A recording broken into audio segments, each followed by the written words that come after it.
थाना Ashoka garden money exchange कारोबारी कैलाश खत्री के घर से गायब बैग के बारे में अधिकारी पुलिस कर्मचारियों पर शक करते रहे और उन पर कार्यवाही करते रहे। वह पैसा कैलाश खत्री के रिश्तेदारों से अतिरिक्त पुलिस उपायुक्त के द्वारा बनाई गई टीम ने उसके रिश्तेदार के घर से देर रात बरामद कर लिया है। जांच में सामने आया कि कैलाश खत्री के रिश्तेदार सारा पैसा लेकर पंजाबी बाग स्थित मकान में पहुंचे, फिर वहां से मौका देखकर पैसे को बैरागढ़ में अपनी बहन के घर सुरक्षित कर दिया। जांच अधिकारी SIT टीम द्वारा कैमरों की रिकॉर्डिंग देखने पर यह बात सामने आई है कि पैसों को कैलाश के रिश्तेदारों ने ही गायब किया है।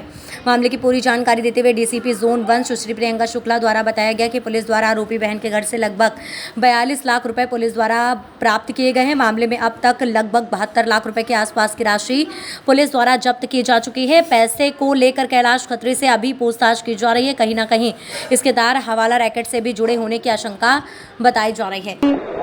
के निवास पर दबिश दी गई थी पुलिस स्टाफ के द्वारा, जिसमें उस समय उनके घर से 31,58,000 रुपए बरामद हुए थे। इसमें कुछ एक लापरवाही पुलिस टीम की सामने आई थी, जिसमें उनके द्वारा गार्ड नहीं लगाई गई थी वहां पर उनके घर पर, जिसकी वजह से इनको मौका मिला 1 से 1.5 घंटे का, जिसमें इन्होंने 6 लगभग बैग्स वहां से कहीं अन्यत्र मूव कर दिए थे। तो इसमें CCTV फुटेज के आधार पर और परिजनों जो खत्री हैं उनके फैमिली के कथनों के आधार पर इसको डेवलप किया गया। तो इसमें पहले सर्वप्रथम उनके द्वारा अपनी बहन जो पंजाबी बाग में रहती है उनके यहाँ मूव किए, फिर उनके यहाँ से बैरागढ़ में एक सिस्टर रहती है उनके यहाँ मूव किए गए। इस तरह से आगे बढ़ते बढ़ते आज लगभग 40 लाख रुपए गुलाब मेघानी जो ओल्ड बैरागढ़ में निवास करते हैं उनके यहाँ से बरामद किए गए हैं। पूरे मामले में शुरू से ही पुलिस कर्मियों पे आरोप लग रहे थे, पर CCTV फुटेज सामने आने के बाद पुलिस द्वारा बैग नहीं हटाए गए।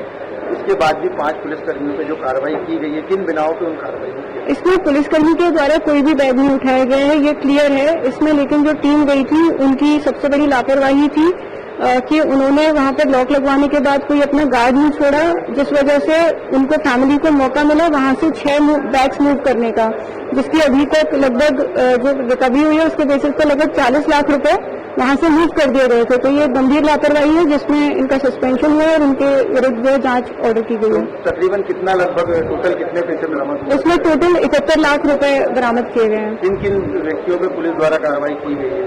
इसमें अभी चूंकि पूरा जो सीजर है वो 102 CRPC में जब्त किया गया है, इसलिए कोई FIR इस एक्ट से कभी नहीं हुई है।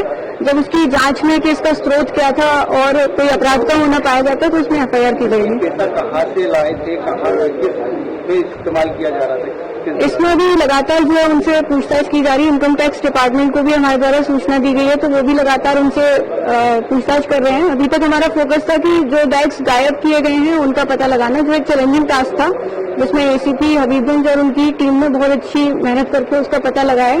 अब हम इसमें और आगे डेवलप करेंगे। पुराने नोटों की बात की जा रही थी, अपना बड़े छोटे नोट सामने आए थे, इस बार बड़े नोट भी निकल के सामने आए। किसी हवाला रैकेट से तो साथ नहीं जुड़े हैं? इसमें हवाला का प्रथम दृष्टया समझ आ रहा है, क्योंकि इतना बड़ा कैश अमाउंट बिना हवाला के नहीं मूव कर सकता है, तो इसमें उस एंगल पे